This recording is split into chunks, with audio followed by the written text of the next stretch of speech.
Next on the reaction review. A remake I don't know what that means, out. Peter, but here, have a pint of Jet A1 to calm your nerves. Hey, what's this That's button? the autopilot, Peter. Autopilot? Decreased because the ice is melted. Too far!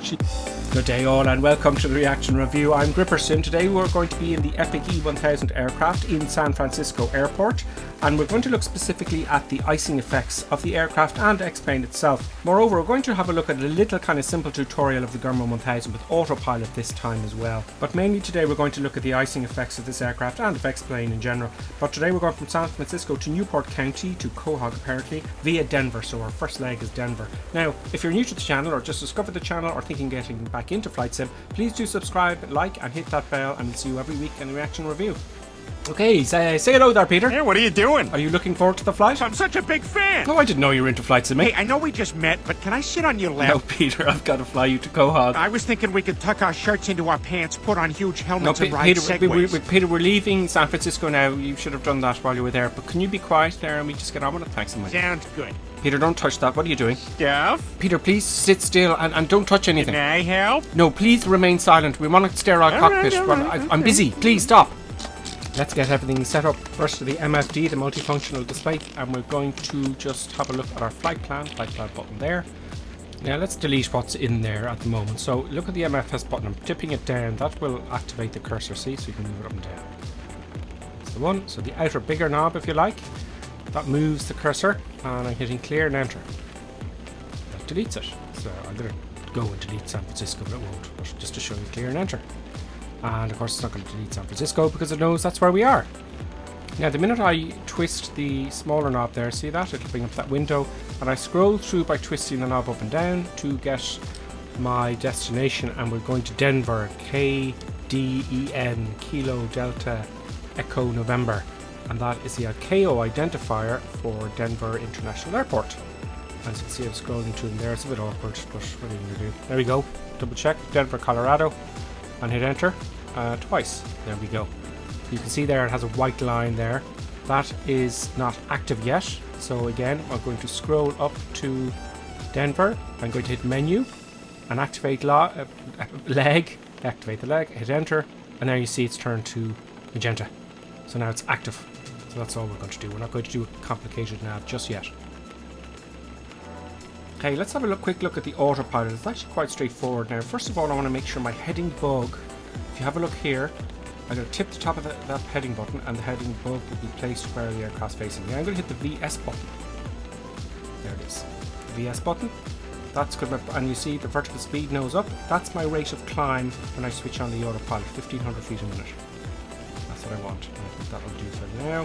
Now 6 degrees, temperature drops 2 degrees per 1,000 feet, so at 3,000 feet we'll be at 0 degrees, and then we get icing after that.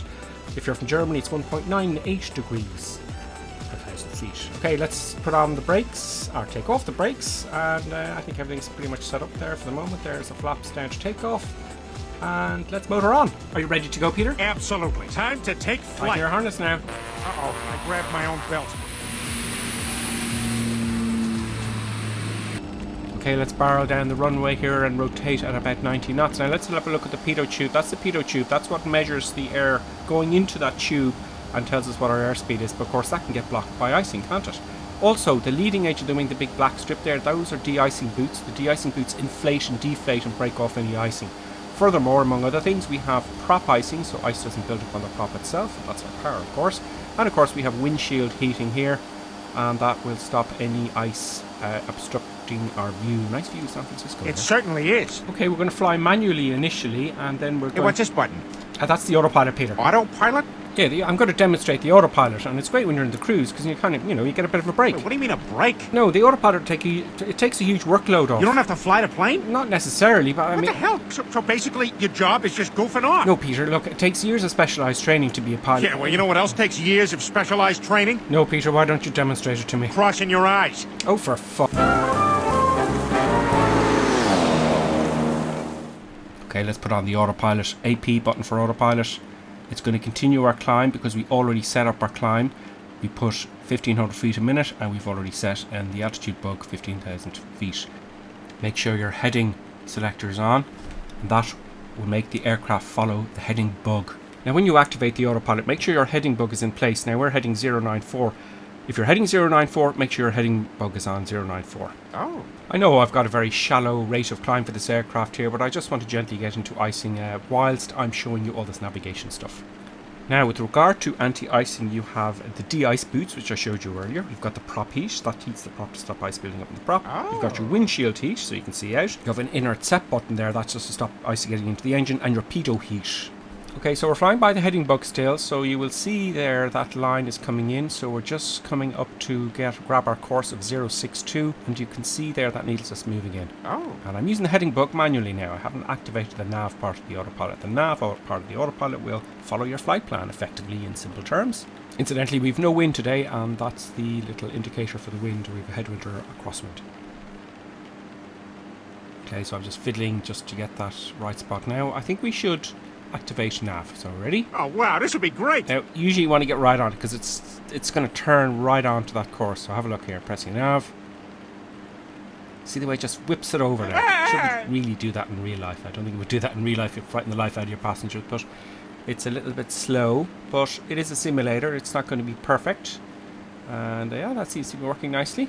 No icing yet. I would imagine at -5 degrees and it's raining outside, we'd be building up ice by now. I don't know if it's me or the way I have the sim set up, but typically rain can fall as water, liquid water at minus temperatures. But at the minute it hits something like metal, which has freezing nuclei on it, it'll freeze instantly.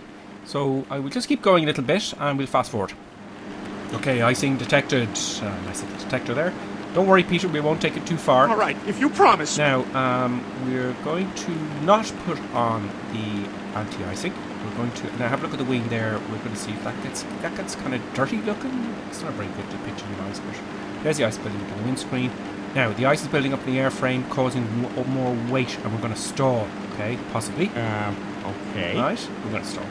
Now, the aircraft is getting heavier and heavier and heavier with all the ice around it, and we'll stall. We'll be unable to fly. We'll just fall out of the sky, effectively. What? Now the autopilot won't be able to keep up. Now look at the speed. Right? 235 knots or something like that. Now I'm going to put on the pitot heat, if I can. Now watch the speed. Now the speed is decreased because the ice is melted and we're actually flying a lot slower than we thought. It just happened to stall at the exact same time as I hit the pitot heat. Okay, so we're going to lower the nose a little bit. The autopilot's struggling to keep up and switch off the autopilot. So we're in a very bad place. We're going to continue coming down, and if not, we're just going to stall and we can't recover at all because of all the ice. So I'm just kind of trying to rescue a bit. Relax, Peter. And I put on the icing boots, and a minute I put on the icing boots, that will break off all the ice. Now all the icing is on. I'm going to try and rescue it here. And we're going way off course, way off course. This is not a good place to be at all. Okay, Peter, relax now. We've got the icing on now and we're recovering up to altitude. Now relax. Peter, put your belt back on. Peter, relax. Peter, stop. Peter, you've just broken the radio. Now that we're off course and we have no comms, I think we're hijacked. We interrupt this program with a special report. A flight from San Francisco to Quahog has lost contact with air traffic control. Oh my God, that's your father's flight. Holy crap, that was close. Just a tutorial on a flight simulator, Peter, and a bit of entertainment, but you really freaked out at the end. You broke one of the radios. Luckily we have two. I know. Now I wish I just stayed home and finished my remake of Inside Out. I don't know what that means, Peter, but here, have a pint of Jet A1 to calm your nerves. I was just thinking, when I was your age, my Uncle Roy shared a beer with me. I drank it, and I was so excited I fell asleep. Peter, do you think I must have tossed and turned something fierce, because when I woke up, my pants were off. Oh, Peter, do you think I'd ever get to, like, 5,000 subscribers?